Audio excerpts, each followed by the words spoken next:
Sandhya Mewada. I am your Hindi language teacher. आज हम standard 5 के अंदर हमारा लेसन नंबर जो 11 है, सच्चा बालक, जो एक मोरल स्टोरी है, उसी के बारे में अभ्यास करेंगे। तो जो हमारा टाइटल है यानी कि शीर्षक है वो क्या है? सच्चा बालक। इस जीवन प्रसंग में सच्चाई का महत्व बताया गया है। जीवन में चाहे कितने भी मुश्किलें आए, पर जो मनुष्य अपने आदर्शों को नहीं छोड़ता है वही महान है। यानी कि ये जो हमारी स्टोरी है वो सच्चाई पे आधारित है। एक लड़का होता है जिसे सच बोलने की आदत होती है, और उसे नहीं, जिसको भी सच बोलने की आदत होती है, जो अपने आदर्शों को नहीं छोड़ता, वही जिंदगी में महान बनता है। कभी भी यानी कि झूठ का सहारा हमें नहीं लेना चाहिए। तो आइए हम अभी ये स्टोरी देखते हैं कि एक समय की बात है। एक लंबा काफिला बगदाद की ओर जा रहा था। रास्ते में उस पर डाकू टूट पड़े और लूटमार करने लगे। उस काफिले में एक 9 वर्ष का बालक था। वह एक और चुपचाप खड़ा रहकर इस लूटमार को देख रहा था।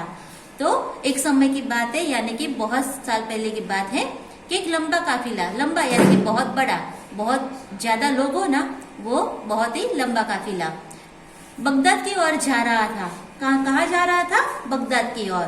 तो जब वो लोग बगदाद जा रहे थे, पूरा काफिला, तब क्या होता है कि रास्ते में इस काफिले पे डाकू होते, वो टूट पड़ते हैं और लूटमार करने लगते हैं। यानी कि डाकुओं को क्या था, ये जो काफिला है उनको लूटकर उनको जो भी सामान मिलेगा वो लेकर वो वहां से चले जाएंगे। उस काफिले में एक 9 वर्ष का बालक था। ये जो काफिला था लंबा, उसके अंदर एक 9 साल का लड़का भी था, बालक भी था। वह एक और चुपचाप खड़ा होकर इस लूटमार को देख रहा था। वो लड़का जो बच्चा था वो क्या कर रहा था? एक और दूर, सबसे दूर खड़े रहकर चुपचाप खड़ा रहा था, और इस जो लूटमार हो रही थी उसे वो अब देख रहा था। एक डाकू की नजर उस लड़के पर पड़ी। जब ये लड़का साइड में खड़ा था, चुपचाप सब देख रहा था, तब क्या होता है, एक डाकू होता है जिसकी नजर इस लड़के पर पड़ती है। लड़के के पास आकर वह डाकू कड़क कर बोला, तेरे पास भी कुछ है? तो जब ये डाकू की नजर लड़के पे पड़ती है तो डाकू उस लड़के के पास जाता है और गुस्से से उसको धमका कर बोलता है कि तेरे पास भी कुछ है क्या? तो लड़का क्या बोलता है कि मेरे पास 40 अशरफिया है। तो लड़का क्या बोलता है कि हाँ, मेरे पास 40 अशरफिया है। डाकू चकित होकर, जब बच्चे ने ऐसे बोला कि मेरे पास 40 अशरफिया है, तो डाकू ऐसे चकित हो गया, उसको शौक लगा। क्या कहा? तेरे पास 40 अशरफिया है। वो क्या बोलता है लड़के को कि क्या बोल रहा है तू, तेरे पास सच में 40 अशरफिया है? लड़का, जी हाँ। तो लड़का क्या बोलता है कि हाँ, मेरे पास सच्ची में 40 अशरफिया है। डाकू लड़के का हाथ पकड़कर सरदार के पास ले गया। उसने अपने सरदार से कहा, यह लड़का अपने पास 40 अशरफिया बताता है। जब ये लड़का बोलता है कि नहीं, सच्चे में मेरे पास 40 अशरफिया है, तो वो जो डाकू था वो उस लड़के का हाथ पकड़कर उनका जो डाकुओं का सरदार था उनके पास लेके गया, और क्या बोलता है कि लड़का ऐसे बता रहा है कि उसके पास 40 अशरफिया है।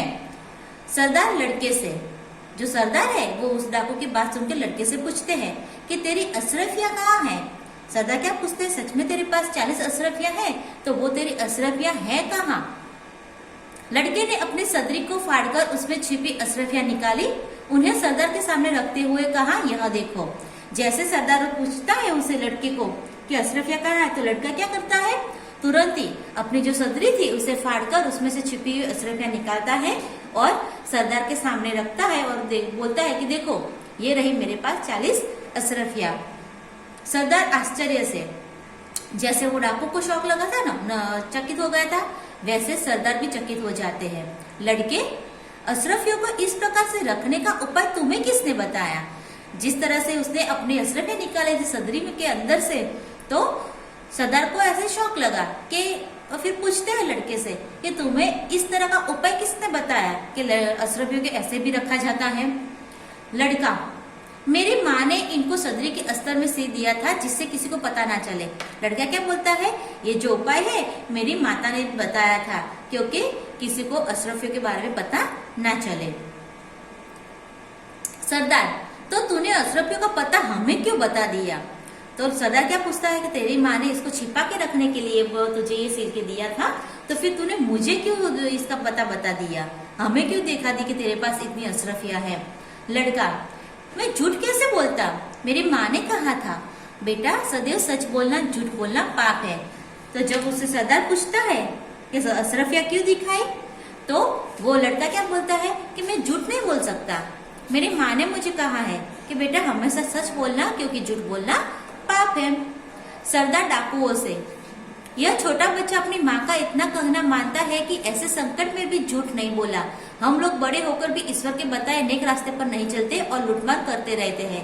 जब लड़का सच बोलता है, अपनी माँ के बारे में बताता है, तो जो सरदार था डाकुओं का, वो अपने डाकुओं से कहता है कि ये बच्चा इतना छोटा है फिर भी अपनी माँ का कहा हर एक शब्द मानता है। इतना बड़ा संकट था उसके सिर पे, फिर भी वो झूठ नहीं बोला। हम बड़े होकर भी ईश्वर के बताए नेक रास्ते पर नहीं चलते और लूटमार करते हैं। तो क्या बोलता है कि हमसे अच्छा तो छोटा लड़का है जो ऐसे संकट में भी सच बोल रहा है, और एक हम लोग हैं जो इतने बड़े होकर भी ईश्वर के रास्ते पर नहीं चलते और लूटमार करते रहते हैं। फिर सब डाकू, सरदार बात तो ठीक है। जब सरदार ये इनको बोलता है तो सब डाकू उसकी बात से सहमत होते हैं कि हाँ सरदार आपकी जो भी बात है वो सारी ठीक है और सही है। सरदार डाकुओं से, इनका लूटा हुआ सामान इन्हें वापस कर दो। डाकुओं ने सब सामान वापस कर दिया और आगे कभी लूटमार न करने की प्रतिज्ञा की। तो फिर सरदार क्या बोलता है डाकुओं से कि हमने जो जो सामान लूटा है इस काफिले में से वो सबको उनका सामान वापस कर दो, और इसके बाद हम कभी भी लूटमार नहीं करेंगे और झूठ नहीं बोलेंगे। ऐसे वो सब मिलके प्रतिज्ञा करते हैं। सच बोलने वाले इस बालक का नाम अब्दुल कादिर था। बड़ा होकर यह बालक महान संत हुआ। उनकी समाधि बगदाद में है। वहाँ प्रत्येक वर्ष बड़ी संख्या में लोग दर्शन के लिए आते हैं। ये जो छोटा बालक था 9 साल का, वो बड़ा होके क्या बनता है, अब्दुल कादिर, जो कि वो बहुत ही महान संत हो चुके हैं। और ये जो संत है अब्दुल कादिर, उनकी जो समाधि है वो बगदाद में है, और वहाँ पे प्रत्येक वर्ष बड़ी संख्या में लोग दर्शन के लिए जाते हैं। इसके बाद आगे इसके हम शब्दार्थ देखेंगे। पहला दिया है काफिला, यानी कि यात्रियों का समूह। अशरफिया, सोने के सिक्के। वापस करना यानी कि लौटाना। सदरी, जैकेट। सरदार, नेता। अस्तर, सिले कपड़े के भीतर की तह। समाधि, मकबरा, मजार। माँ, जननी, माता। सदैव, हमेशा, सर्वदा। नेक, ईमानदार। ईश्वर, भगवान, प्रभु। इसके एक मुहावरे भी दिए हैं, जैसे कि पहला दिया है नेक रास्ते पर चलना। तो उसका मतलब क्या होता है, उसका अर्थ होता है कि सही रास्ते पर चलना। उसके बाद दूसरा दिया है कि कड़क कर बोलना, यानी कि कठोरता से बोलना, गुस्से से बोलना, जैसे कि कोई डर जाए। उसके बाद इसका अभ्यास दिया है। उसका पहला प्रश्न है कि ऐसा क्यों कहा। उसका पहला दिया है कि सरदार के पूछने पर लड़के ने कहा मेरे पास 40 अशरफिया है। तो लड़के ने ऐसा क्यों कहा, तो उसका उत्तर ऐसे आएगा कि लड़के से उसकी माँ ने कहा था कि बेटा सदैव सच बोलना झूठ बोलना पाप है। लड़के ने उसकी माँ की सीख मान ली थी। वह अपनी माँ के साथ गद्दारी करना नहीं चाहता था, इसलिए सरदार के पूछने पर लड़के ने साफ साफ बता दिया कि मेरे पास 40 अशरफिया है। दूसरा नंबर का है कि सरदार ने डाकुओं से कहा लूटा हुआ सामान वापस कर दो। तो सरदार ने डाकुओं से ऐसा क्यों कहा होगा, तो उसका उत्तर ऐसे आएगा कि लड़के ने अपनी माँ की सीख के अनुसार डाकुओं को साफ साफ बता दिया कि उसके पास 40 अशरफिया है। लड़के की यह ईमानदारी देखकर सरदार प्रभावित हुआ और लूटमार से उसे नफरत हो गई। इसलिए सरदार ने डाकुओं से कहा कि लूटा हुआ सामान वापस कर दो। उसके बाद दूसरे नंबर का प्रश्न है पढ़िए और लिखिए, यानी कि यहाँ पे कुछ वाक्य दिए हैं जो पढ़ना है और वैसे के वैसे हमें लिखना है। जैसे कि पहला दिया है कि लड़का, मेरे पास 40 अशरफिया है। दूसरा वाला, आसमान में घनघोर बादल छाए हैं। तीसरे नंबर पे है माँ ने कहा था बेटा सदैव सच बोलना। 4 नंबर पे है हमेशा सत्य की ही जीत होती है। और 5 नंबर पे है हॉकी हमारा राष्ट्रीय खेल है।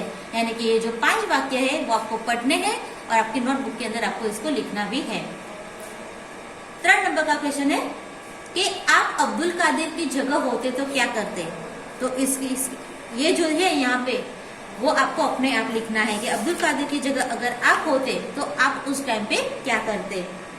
4 नंबर पे दिया है पढ़िए और समझिए। उसमें पहला दिया है माँ तो बाप, बड़ा छोटा, सच झूठ, नेक बेईमान, प्रसिद्ध अप्रसिद्ध, आज कल पास, तो उसका होगा दूर। यानी कि ये जो सारे वर्ड्स देखे हमने वो सारे थे ऑपोजिट। उसके बाद आगे देखेंगे हम कि सच्चा बालक कहानी का कथन एवं लेखन कीजिए। ये हमने जो अभी कहानी देखी उसको आपको रीड करना है और लिखना भी है। तो प्रश्न 6 दिया है कि पढ़कर प्रश्नों के उत्तर दीजिए। यानी कि यहाँ पे एक हिंदी दैनिक पत्र दिया है, अहमदाबाद, रविवार 28 अगस्त 2011 का है।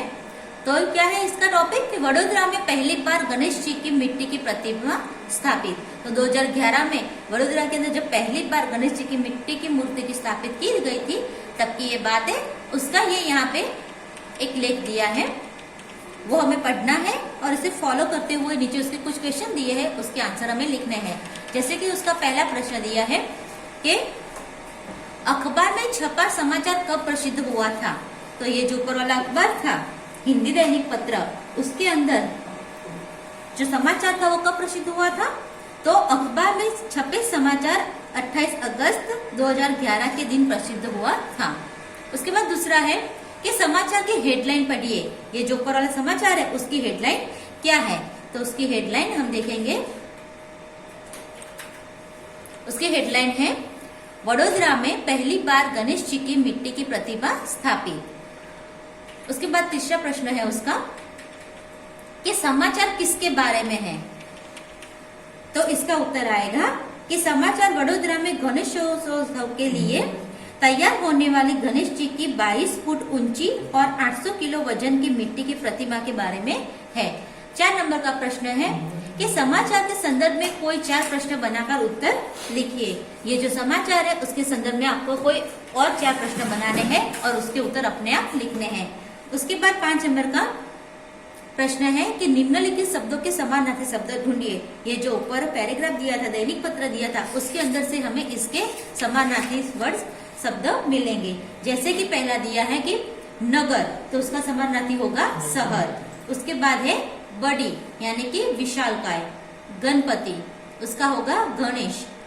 4 नंबर पे है खास, उसका होगा विशेष। 5 नंबर पे है अतिथि, उसका होगा मेहमान। और 6 लास्ट दिया है मूर्ति, तो उसका समानार्थी होगा प्रतिमा। उसके बाद उसका स्वाध्याय देखेंगे हम आगे। उसका पहला प्रश्न दिया है कि प्रश्नों के उत्तर दीजिए। उसका पहला दिया है कि काफिला कहाँ जा रहा था। तो उसका उत्तर आएगा काफिला बगदाद जा रहा था। दूसरे नंबर पे है बालक की उम्र कितनी थी। तो उसका उत्तर आएगा बालक की उम्र 9 साल की थी। 3 नंबर पे दिया है लड़के के पास कितनी अशरफियां थी। तो इसका उत्तर आएगा कि लड़के के पास 40 अशरफियां थी। 4 नंबर पे दिया है लड़के ने अशरफियां कहाँ रखी थी। तो उसका उत्तर आएगा लड़के ने अशरफियां अपनी सदरी के अस्तर में रखी थी। 5 नंबर दिया है कि लड़के की माँ ने उसे क्या सीख दी थी। तो उसका उत्तर ऐसे आएगा कि लड़के की माँ ने उसे हमेशा सच बोलने की सीख दी थी। 6 नंबर पे दिया है डाकुओं ने लड़के से क्या सीखा। तो उसका उत्तर आएगा डाकुओं ने लड़के से ईमानदारी सीखी। उन्होंने सोचा कि इतना छोटा लड़का अपनी माँ की सीख मानकर चलता है और हम हैं कि अपने भगवान के बताए हुए नेक रास्ते पर नहीं चलते। उस दिन से उन्होंने लूटमार करना छोड़ दिया और नेक रास्ते पर चलने की प्रतिज्ञा की। 7 नंबर का प्रश्न है कि सच बोलने वाला बालक कौन था। तो उसका उत्तर है सच बोलने वाला बालक अब्दुल कादिर था। 8 नंबर पे है अब्दुल कादिर की समाधि कहाँ है। तो उसका उत्तर है अब्दुल कादिर की समाधि बगदाद में है। उसका प्रश्न नंबर 2 है कि सही जोड़े मिलाइए और वाक्य प्रयोग कीजिए। यानी कि ये यहाँ पे जो है सारे मुहावरे दिए हैं, उसका हमें यहाँ से उसका अर्थ ढूंढना है, फिर वाक्य में प्रयोग करना है। जैसे कि पहला है कड़क कर बोलना। तो उसका मतलब क्या होता है। उसका होगा 4 नंबर वाला कठोरता से बोलना। दूसरे नंबर पे दिया है घुटने टेकना, तो उसका मतलब होता है हार मानना। तीसरे नंबर पे दिया है नेक रास्ते पर चलना, तो उसका आएगा सही रास्ते पर चलना। 4 नंबर पे दिया है आंखों का तारा, तो उसका मतलब होता है बहुत प्यारा। 5 नंबर पे दिया है कान फूंकना, तो उसका मतलब होता है किसी के विरुद्ध कुछ कहना, यानी कि कान में कहना। उसके बाद योग्यता विस्तार, यानी कि अपने पुस्तकालय से पुस्तक लेकर हरिश्चंद्र, गांधी जी, युधिष्ठिर आदि महापुरुषों के प्रेरक प्रसंग पढ़िए और संकलन कीजिए। यानी कि पुस्तकालय यानी कि लाइब्रेरी, हमारी जो लाइब्रेरी है उसमें से ये जो हमें टॉपिक दिए हैं उनके बारे में हमें पढ़ना है और उनकी जो इंफॉर्मेशन है वो हमें कलेक्ट करनी है। उसके बाद लास्ट वाला प्रश्न है हमारा कि सोचिए और लिखिए। उसका पहला क दिया है कि सच बोलने पर आपकी कब बहुत प्रशंसा हुई थी, यानी कि आपकी लाइफ में जब आपने सच बोला हो किसी बारे में, किसी चीज के बारे में, और कब प्रशंसा हुई थी, कौन सा इंसिडेंट ऐसा हुआ था जो आपकी प्रशंसा के लायक था, उसके बारे में आपको लिखना है और सोच के बताना भी है। दूसरा नंबर दिया है कि आपको झूठ बोलने पर डांट कब मिली, उसके बाद क्या हुआ, यानी कि आपने कभी भी लाइफ में झूठ बोला हो और उसके बारे में आपको कोई सजा मिली हो तो आपको उसके बारे में लिखना है, और सजा मिलने के बाद, डांट पड़ने के बाद आपके साथ क्या होता है, आपके अंदर कोई बदलाव आया कि नहीं, परिवर्तन आया कि नहीं, उसके बारे में आपको लिखना है। तो ये जो हमारा लेसन नंबर 11 था सच्चा बालक, वो यहाँ पे कंप्लीट होता है। Thank you.